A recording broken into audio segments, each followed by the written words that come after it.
So today I'm joined by Dustin from Wyandotte Store It, and yeah, just getting to know Dustin a little bit here, and great to have you on the podcast today. If you could give me a little bit of a backstory, Dustin, on kind of how you got into self storage, acquiring your units and things like that. Well, 8 years ago, when I was working in the gym industry, I owned two Anytime Fitnesses. My dad approached me about a storage facility that was going to be maybe for sale. And it took 3 years for that back and forth acquisition to come to fruition and happen. A lot of, just uncertainty and negotiating and all that stuff. But it finally Right. did go through. A little over, actually, it was about 5 years. Yeah, 5 years ago. Okay. How big was that facility? It's 347 units, 23 of which are allocated for trailer parking, and camper parking. Uh, 10 by 30s, 10 by 20s, 10 by 15s, climate control, So units. We pretty only nice have, assortment of units. Yeah. yeah, pretty nice assortment. I always try to keep like one of everything available, because right now we are, I mean, by industry definition, full, but, Right. um, but yeah, So so it was so you had said this was 5 years ago, correct? When you were when we purchased it, yes. when you were acquiring the unit or the facility, were the units already full, or what kind of capacity was the facility at when They you bought it? were a little bit under percent, and then now we're around 89%, I believe, as of this morning when I was in there. So Right. So that doesn't count the two 10 by 20s I rented this morning, though. So okay, nice. Now, have you been finding lately that do you have any trouble filling empty units, or do you do any type of marketing for the units when they're available or anything like that? no, we don't do any marketing. The area and community we live in is very like on top of each other, and word of mouth is very effective. My Okay. family was in the construction business and still is. My cousin runs a construction company, has for 60 years, and we were involved with that locally. Like I said before, I owned a gym for 10 years locally. So, you're familiar with a lot of people, and Mhm. so it's very small. And so uh, word gets around, and so we really haven't had to do a whole lot of marketing outside of, some Facebook ads, on a Okay. page, and. Well, one thing I don't think that you had mentioned. Where is your facility located at? It's in Wyandotte, Michigan, One other. Okay. just south of Detroit, about 10 miles, 15 miles. Right. Pretty highly populated area though. Yeah, highly populated, pretty condensed too. Um, uh, there's been in the last 5 years, man, they have built at least 8 new self storage facilities within a 5 to 7 mile area. Right. You know, It's been a booming land grab pretty yeah, much, it seems like, for oh yeah, oh new yeah. new facilities coming up. Yeah. And so Well, people's living spaces are getting smaller, and they have to adapt, and I feel like I tell people, hey, you don't you want to use your basement or not? Because it's worth 130 bucks a month to be able to get the stuff out of your basement, enjoy your house. right. So yeah, and I think people are starting to kind of get hip to that. I kind of owe a lot of it to Amazon because Right. it's Right. so easy to just accumulate things that Yeah. people You every don't want to Christmas get is rid of them, buying. but you don't really use them either, right? You don't use them and you bought them and you feel like I can't throw it away, and Right. that seems to be to me the driving force of the industry is Amazon. Right. So if you can remember, yeah, when you were first starting out with either acquiring the facility or just starting to manage the facility, was there any pain points that kind of stuck out to you, like something that came up that you didn't foresee, or something that was a little No, more frustrating or anything like that? no, having worked in cement in my life and the gym industry, there is very little that could compared to those two. No pain. Right. None. Like outside of maybe plowing snow in the wintertime, Yeah. honestly, nothing too significant. I mean, Now, we do have great customers too. yeah, that makes a big difference. Now, do you do any of the facility maintenance yourself, or do you have people that do that for you? I do myself and my dad do it all. I cut the grass, we plow the snow, the weeds, etc., mulching, Okay. uh, cutting down trees, uh, putting up rat traps if we have to anywhere, keeping those filled really, um, killing the weeds that grow. Yeah, we do everything. Right. Now, is your facility, is it like a 24-hour access, gated, No, it's anything 6 like a.m. to 10 p.m. 6 a.m. to 10 p.m.? Okay. Mm-hmm. And then do you just typically have the gate open between those hours, or do you use like a No, keypad, digital keypad or anything? yeah, keypad. Okay. You always have the keypad in. Right. So do you find that most of your time it just goes with just property maintenance as far as just Yeah, keeping up with stuff?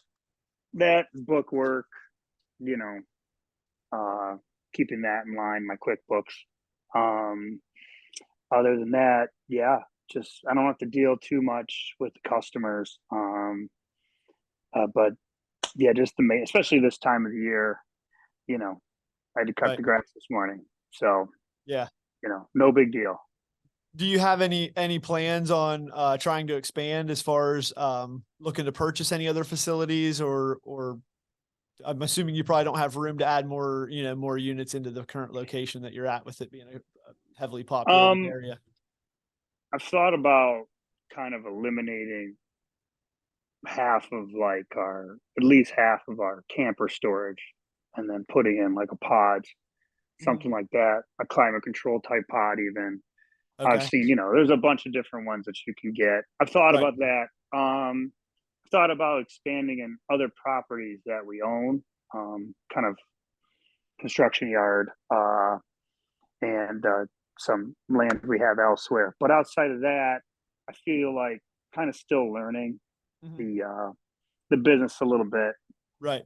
You know, How do you do with the RV storage versus the storage units themselves? Do you have oh, the them? RVs, it's always full. Okay. I mean, it's man, I bet in 5 years we've only turned over like 7 or 8 spots. Oh, wow. You Now, know, now, price wise though, compared for that amount of space, right? An RV spot on your lot's probably what, 10 by 30 at least. yeah, yeah. How much do you typically, if you don't mind me asking, how much do you get out of an RV spot versus a unit? The Um, RV spots now we're $70 a month. okay. Um, we've been at that price point for a while. We've had some competition move down in the street, and they're priced at that point too, kind of. Right. So again, to me, it's almost like I'm at the point where um, I almost want to tell like 12 of the people just go there and let me put 12, 10 by 20, 10 by 15, uh, you know, pods in there and go from there. But Okay. yeah, it's always full. Yeah. Okay. Is there any different with a difference with having, the RV lot versus the storage units as far as like insurance things go? Do you still just require whoever's leasing the space to provide the insurance? I Like leave it up to the, them. Yeah. your overhead doesn't change based on what's there, I'm assuming. No, Okay. no, not at all.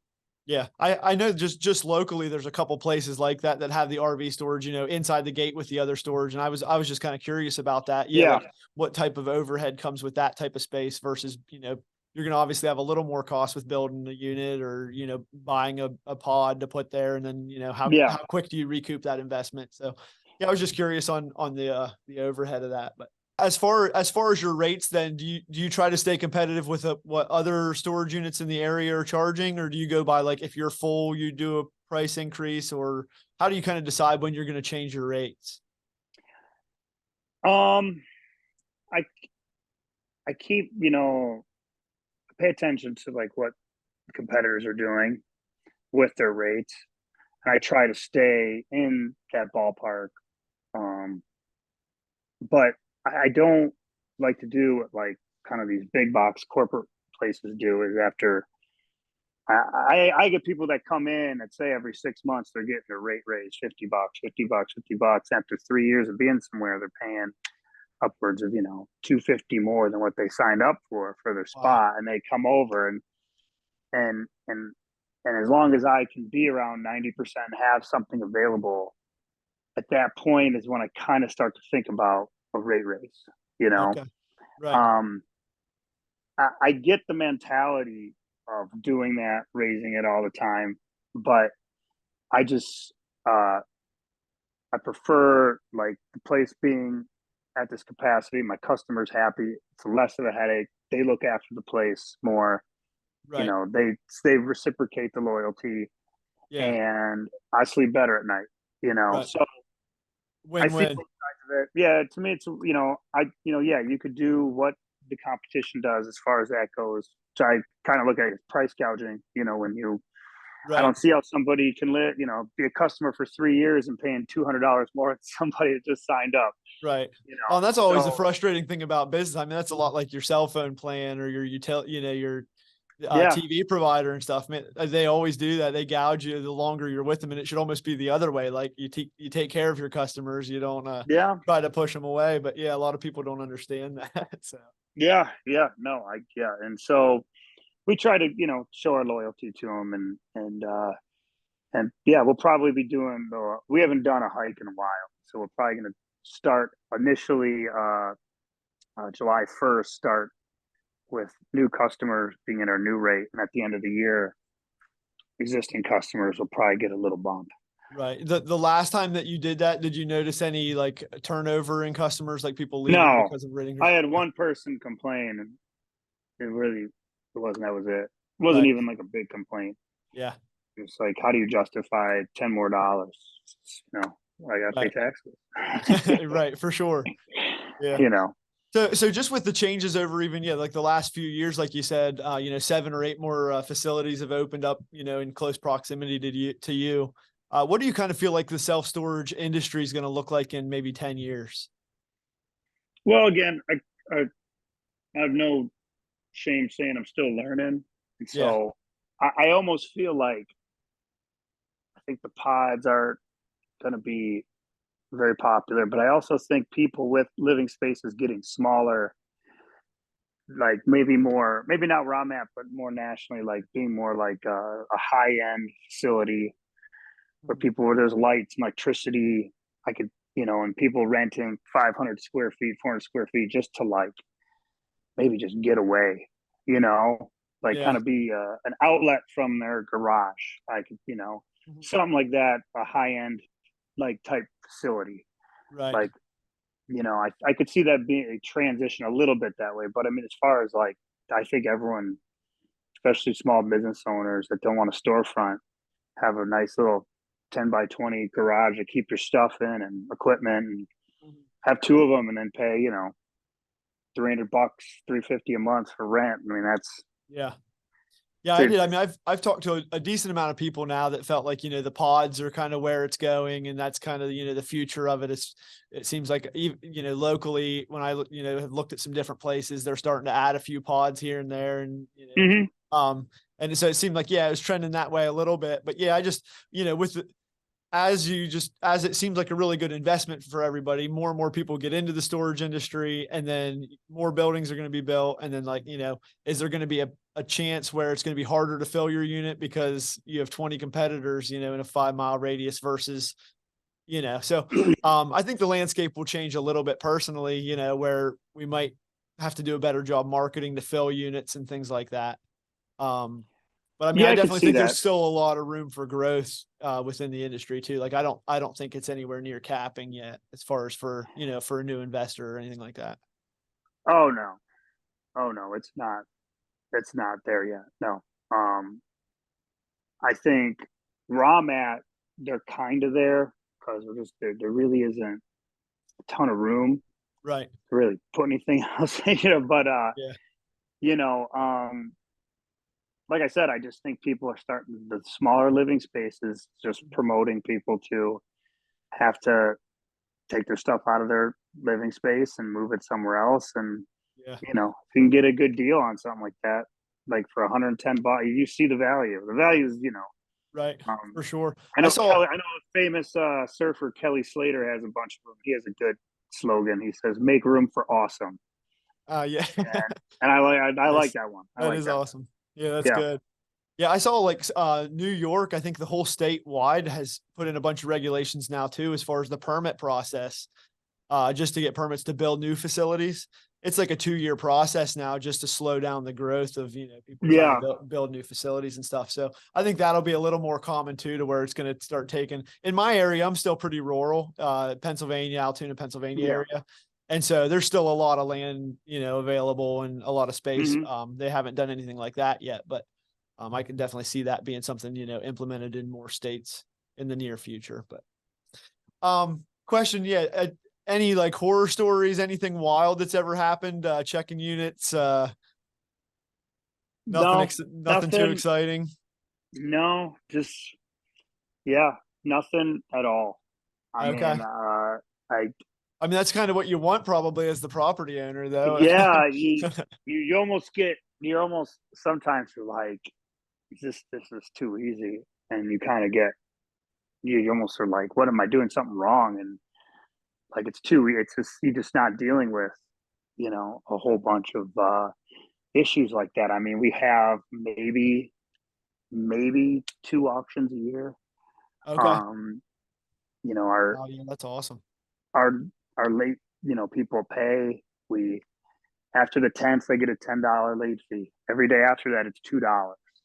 Okay. So, we're profitable on them being late.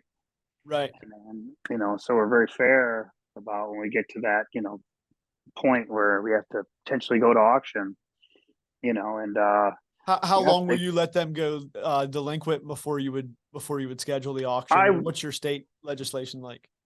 um try to wait 2 months Okay. to get to that point. But it very rarely it gets to that point. A lot of the times when we do the auction, we get an idea that the person is just bounced. You know, Right. it's Okay. never.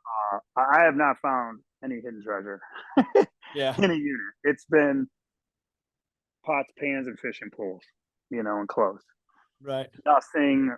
So it's a lot of the times that people are just like, I owe 2 months worth of payment for some clothes that aren't worth, anything. And Right. in um I know there's different laws everywhere. And the Michigan law is it's pretty vague. It just kind of says like it doesn't really give you like a particular date.